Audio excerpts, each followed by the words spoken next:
আজকে আমি কিছু রাশির নাম আপনাদেরকে বলবো, যে রাশিগুলো কিন্তু চৈত্র মাসে কিন্তু বাম্পার যাবে। আপনারা একটা জিনিস খেয়াল রাখবেন, এই চৈত্র মাসটাকে কিন্তু শিবের মাসও কিন্তু বলা হয়। এবং এই চৈত্র মাসে দেখা যায় যে রবি কিন্তু মীন রাশিতে গমন করে, অর্থাৎ মীন রাশিতে অবস্থান করে। এই সময় কিছু রাশির ভাগ্য এতটাই ভালো থাকে যে তাদের কিন্তু দুরাহ কাজ, অর্থাৎ যে কাজগুলো দীর্ঘদিন ধরে আটকে ছিল বা কোনোভাবে আপনি সেই কাজের কোনো সমাধান পাচ্ছিলেন না, সেই কাজগুলোই কিন্তু আপনি দেখবেন সমাধান হবে। এবং অর্থনৈতিক দিক থেকেও কিন্তু আপনি যথেষ্ট ভালো থাকবেন।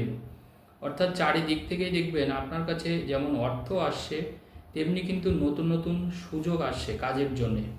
অনেক মানুষের যেমন কাজ থাকে না, বারবার করে কাজটা চলে যায়, এই সময় দেখবেন আপনার কাছে কাজ তো অবশ্যই আসবে, কিন্তু সেই কাজটা কিন্তু অনেক ভালো কাজ, অর্থাৎ অনেক ভালো ভালো কাজের সুযোগ কিন্তু এবার কিন্তু আপনি পেতে চলেছেন।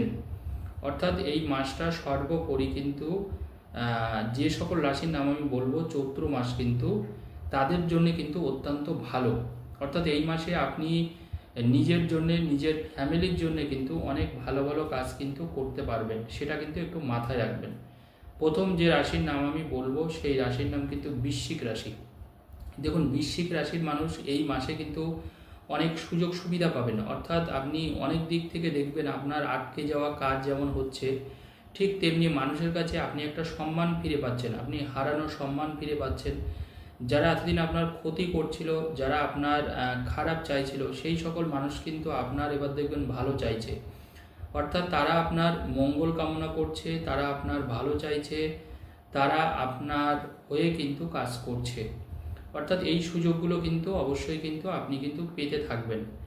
এরপরে আমি আলোচনা করব মীন রাশি। দেখুন, মীন রাশিতেই যেহেতু সূর্য অবস্থান করছে এখন, এবং চৈত্র মাসে জানবেন শিবের মাস, সেই জন্য মীন রাশির কিন্তু দারুণ যাবে। মীন রাশির ক্ষেত্রে ফ্যামিলির জন্য আপনি কোনো জিনিস ভালো কিছু হতে পারে, দীর্ঘদিনের কোনো না হওয়া কাজ আপনার এই মাসের মধ্যেই আপনার কমপ্লিট হবে। মার্চ মাসের এপ্রিলের 15 তারিখের মধ্যেই আপনার সেই কাজ হয়ে যাবে। এবং আপনি কাজের জন্যে বাইরে যেতে পারেন, বিদেশে আসতে পারেন, এবং ভালো কোনো কোম্পানি, ভালো কোনো জায়গা থেকে আপনার কিন্তু কাজের জন্য কল আসতে পারে, যেটা হয়তো আপনার দীর্ঘদিনের কোনো স্বপ্ন ছিল, যে কাজটা আপনি করতে চাইছেন। এবং নতুন কোনো উদ্ভাবনী ক্রিয়া, অর্থাৎ আপনি কোনো যদি যারা কোনো আইটি সেক্টরে কাজ করছেন, মীন রাশির যারা জাতক জাতিকা আছেন, তাদের ক্ষেত্রেও কিন্তু এই সুযোগ কিন্তু বহাল থাকবে।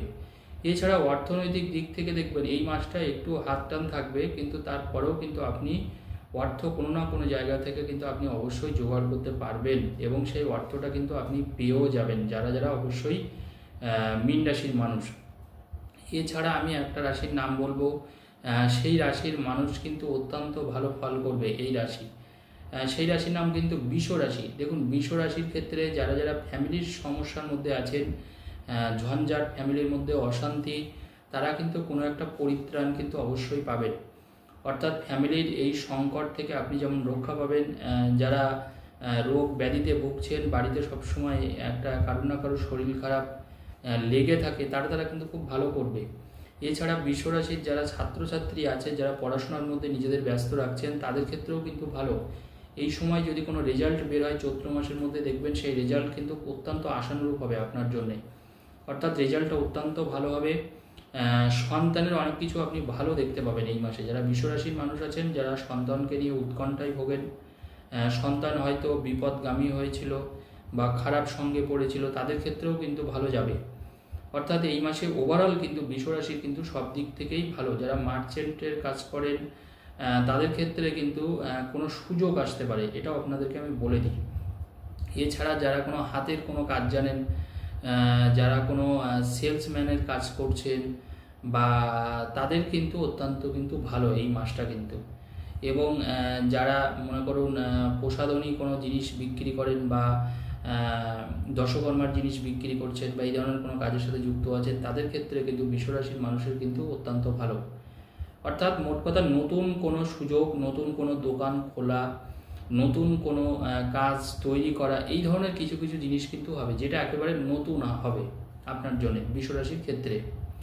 এরপরে আরেকটা রাশির মানুষ কিন্তু এই মাসটা অত্যন্ত ভালো যাবে, তার নাম কিন্তু সিংহ রাশি। সিংহ রাশি দেখুন অনেক দিন ধরে নানান রকমের ঝঞ্ঝাটের মধ্যে আছে সিংহ রাশির মানুষ। বিশেষ করে প্রেম ভালোবাসা, ফ্যামিলি নিয়ে, কাজের জায়গাতেও অনেকটা চাপ, মানে আপনার উপরে অনেকটা এক্সট্রা কাজ করতে হচ্ছে আপনাকে, সময়টা কাজের জায়গায় আরও বেশি পরিমাণে দিতে হচ্ছে। এই ধরনের মানসিক সমস্যা কিন্তু আপনার তৈরি হচ্ছে যারা যারা সিংহ রাশির জাতক জাতিকা আছেন।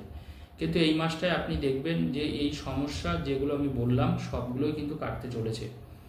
অর্থাৎ কাজের উপযুক্ত পারিশ্রমিক যেমন আপনি পাবেন, পরিবারের মধ্যে যেমন আপনার সম্মান বাড়বে, আপনার হয়তো কিছুটা দায়িত্ব বাড়তে পারে, কিন্তু সেই দায়িত্ব অনুযায়ী পারিশ্রমিক কিন্তু আপনি অবশ্যই পাবেন।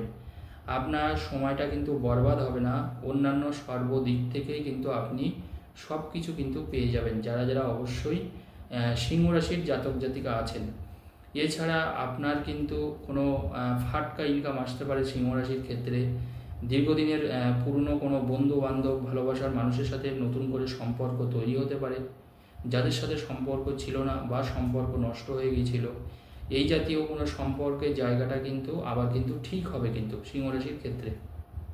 এছাড়া এই মাসটা সব রাশি চেষ্টা করবেন এই মাসটা আপনারা নিয়ম করে প্রতিদিন অন্তত 2 মিনিট কিন্তু শিব ঠাকুরের মাথায় একটুখানি গঙ্গার জল কিন্তু প্রতিদিন দেওয়ার, গঙ্গার জল এবং একটা বেলপাতা প্রতিদিন দেওয়ার, এটা আপনারা চেষ্টা করবেন। এবং সোমবার করে একটু ডাবের জল দেবেন, সাথে করে কচি ডাবের জল একটুখানি বাবার মাথায় দেবেন। আপনাদের যদি বিশেষ কোনো প্রার্থনা বা মানত থাকে সেটা কিন্তু অবশ্যই পূরণ হবে।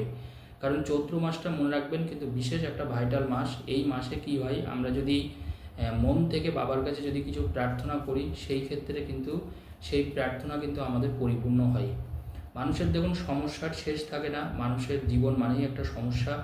কিন্তু তারপরেও যে সমস্যাটা আপনার মনে হচ্ছে ভাইটাল, যে সমস্যার আপনি সমাধান করতে পারছে না, এরকম যদি কারোর কোনো সমস্যা থাকে সেই ক্ষেত্রে আপনি স্নান করার পরে, এটা সকলের জন্যই আমি বলছি, প্রত্যেক রাশির মানুষ এটা করবেন। কারণ চৈত্র মাসটা তখন বারবার করে আসবে না, যে কদিন চৈত্র মাসের আর অবশিষ্ট আছে সেই কদিন আপনারা কিন্তু কাজটা অবশ্যই করবেন। আপনাদের বাড়িতে শিবলিঙ্গ থাকলে একটা বেলপাতা দিন এবং গঙ্গার জল বাড়িতে রাখবেন, গঙ্গার জল একটু বাবার মাথায় ঢালবেন। যাদের মনে করুন গঙ্গার জল নেই বা পাচ্ছেন না, তারা দোকান থেকে, দশকর্মার দোকান থেকে সপ্ত সাগরের জল আনবেন। দোকানে গিয়ে বলবেন একটু সপ্ত সাগরের জল দিন, ওই জলটা কিন্তু অত্যন্ত পবিত্র। তো আপনারা সামান্য দেবেন, বেশি দেবেন না, অল্প একটুখানি করে দেবেন, বেলপাতার উপরে বাবার মাথায় একটু দেবেন। আর সোমবার করে চেষ্টা করবেন একটুখানি ডাবের জল দেওয়ার। আর যখন আপনি ওটা ঢালবেন একটু ওম নমঃ শিবায় মন্ত্রটা অন্ততপক্ষে 12 বার আপনি জপ করবেন। ওম নমঃ শিবায় খুব সহজ মন্ত্র, আমরা সবাই জানি ওম নমঃ শিবায়।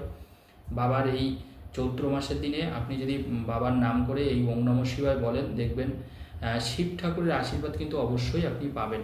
আপনি অনেক সমস্যার সমাধান করতে পারবেন, যেটা আমি বললাম। এটা আপনারা করুন এই চৈত্র মাসটা, এটা আপনারা অবশ্যই করুন। দেখবেন আপনি কিন্তু ভালো থাকবেন, আপনার ফ্যামিলি কিন্তু ভালো থাকবে যদি আপনি এটা করতে পারেন। ধন্যবাদ, সবাই ভালো থাকুন।